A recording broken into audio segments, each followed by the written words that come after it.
we struggle just to keep our head above water. Without your help, we'll definitely go under. Save them or wave them goodbye. At a cost of $25 million a year, our beaches are simply becoming too dear to patrol without public help. We're very fortunate that the community do support us, and we ask that they remember it's the one time of year our lifesavers do put up their hand for help, and we hope everyone will dig deep again. This year they're hoping to raise $800,000. All the local surf clubs will be collecting on behalf of each surf club this weekend. The money will fund necessary equipment like IRBs, new radios, general repairs and the restocking of medical supplies. Starting this Saturday, the nationwide door knock appeal will run for 9 days. Normally the people in Bundaberg are very supportive of our collection days, so again we're asking them to put their hands in their pockets and give to a needy cause. After a lifetime honing his skills with surf lifesaving, Michael King was putting something back into the organisation he loves. To come up to Bundaberg here and coach the young kids, the under-16s and some of their open competitors, it gives me an opportunity to put something back in that's been good to me. Conducting clinics for everyone from nippers through to masters. Michael's visit from the Sunshine Coast was the first of this lifesaving season. Michael started his career in Gladstone, so he's familiar with the trials locals go through when faced with big surf. Over the weekend, he taught local lifesavers how to cope. He helps us out a lot with all the waves and the surf. It's not to be scared of the water when you go in. When you dive under the waves, you always hold onto the sand and stay under the water. And he was impressed with their performance. Probably haven't been given the opportunities in the surf that the kids down the Sunshine Coast and Gold Coast get. But as far as ability goes, they've definitely got a lot of ability.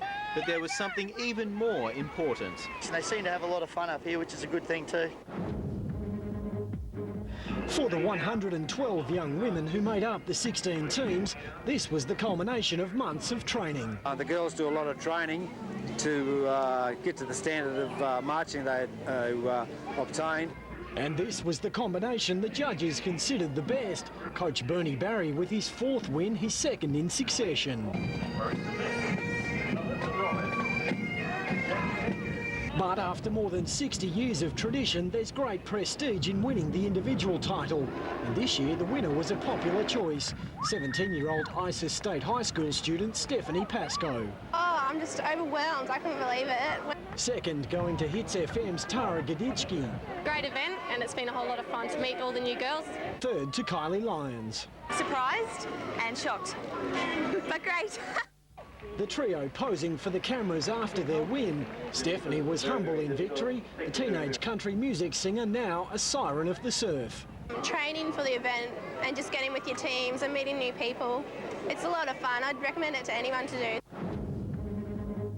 The 2002 Summertime Surf Girl winner, would you please put your hands together for Kimberly Gallagher! 18-year-old university student Kimberly Gallagher, chosen from a field of 19 young women. The quality of this year's contestants among the best in the competition's proud history. Oh, I feel ecstatic, very ecstatic.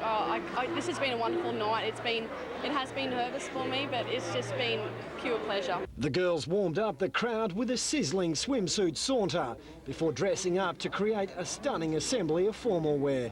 Being a judge has never been tougher. They chose Amy DeVell as the first runner-up. Gillian Ballantyne was third. Kimberly's reign will start in May when she takes over from state surf girl hope Bronte Potter. I might actually defer for a year and put my all to the surf club and fundraising. There were other awards, Jenny Wakelin winning the combined media prize, Amanda Caton clear-cut as the people's choice. She's only 12 years old, but already has her future mapped out. I hope to be the Iron Woman champion of Australia. And Cara Brown is well on track. The young gun has been selected for the Queensland Cyclones junior surf lifesaving team to compete in Tasmania next month.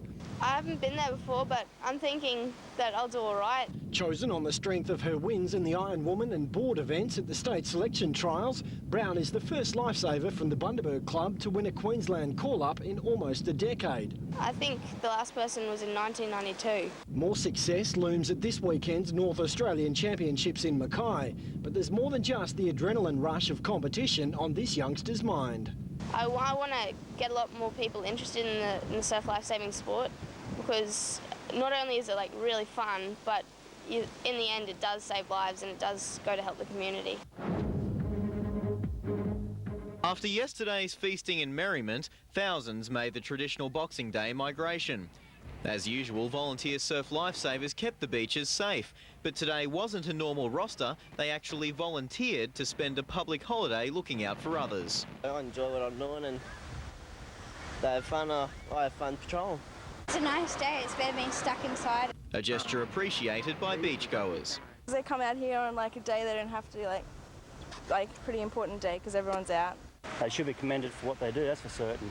And the big crowd seemed to listen to the lifesavers, resulting in a relatively incident-free day. Only been one first aid needed, just a bit of ice for a blood nose. Besides that, nothing else. Everyone's behaving themselves. And I think people like to do the right thing when their kids are around. People may just spread out a little bit from the flags. Big things are expected from the club's 4 crews, which despite their lack of training time in large waves, are all in the top 5 in the VB Surfboat Series.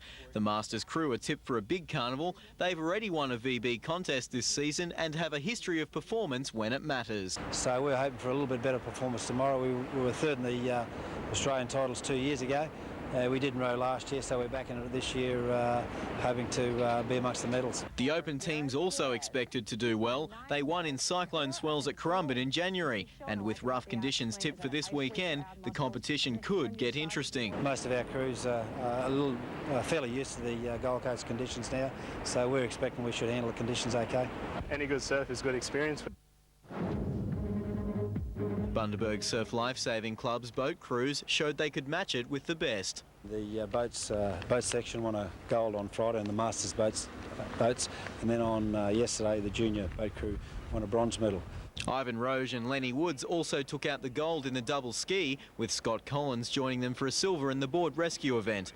Rowena Wilson showed her form the week before, taking out the Champion Female Lifesaver of the Year award. That's really judging on life-saving skills, so she's the top female lifesaver in Queensland for 2003.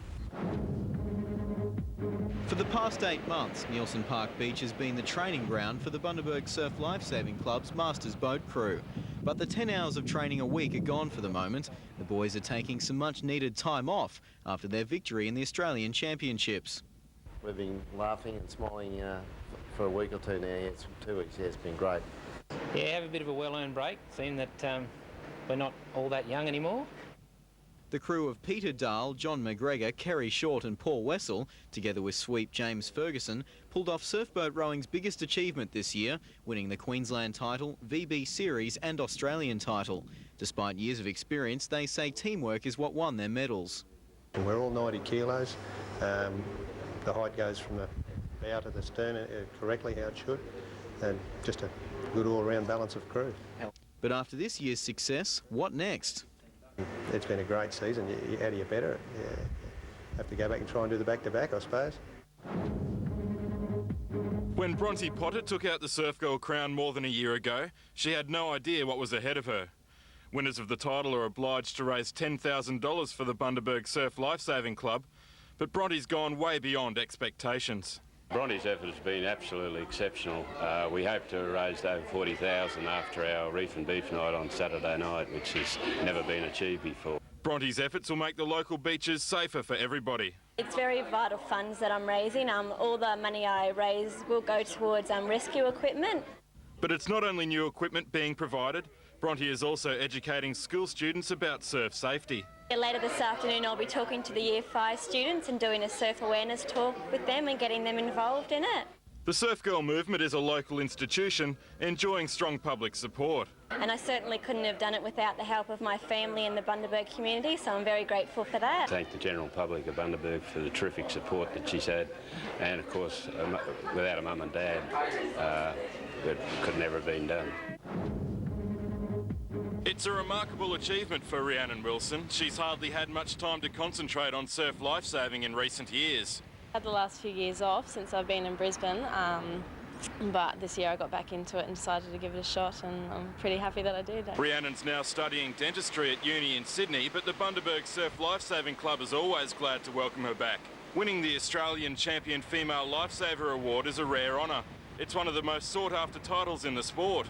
It's a big achievement, pretty prestigious event, Champion Lifesaver, and to win an Australian gold medal, it's a huge achievement no matter which event you win it in. After I did well at state, then I decided to come home for the Australian titles, and very happy with how I did, yeah. The Champion Lifesaver title covers all practical aspects of the job, from board paddling to rescues, CPR and putting up the flags.